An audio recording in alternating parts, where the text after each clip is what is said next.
L'un des meilleurs arguments en faveur du transfert de l'aéroport de Nantes-Atlantique à Notre-Dame-des-Landes, c'est qu'il s'agit d'un projet écologique qui protège la nature. Rien de surprenant, fermer un vieil aéroport très polluant pour le remplacer par un bâtiment 3 fois plus écologique, forcément, c'est bon pour l'environnement.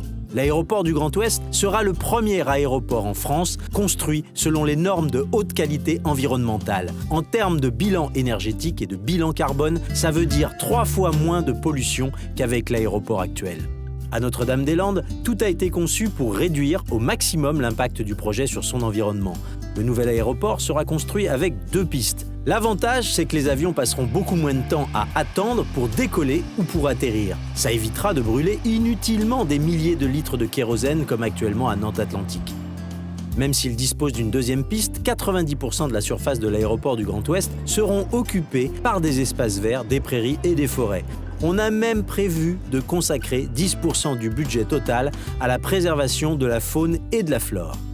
Comme Nantes-Atlantique est trop petit, il faudrait l'agrandir pour continuer à l'utiliser. Sauf que pour agrandir la piste, il faudrait acquérir 32 hectares en zone humide, en bordure du lac de Grandlieu.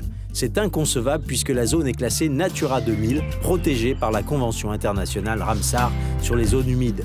Et c'est interdit par la loi littorale qui protège le lac. En revanche, le nouvel aéroport du Grand Ouest ne fait peser aucune menace sur des zones Natura 2000. Au contraire, le projet va permettre de sanctuariser 17 000 hectares d'espace agricole entre l'aéroport et l'agglomération nantaise. Dans ce périmètre, grand comme 3 fois la ville de Nantes, les paysages seront protégés par la loi.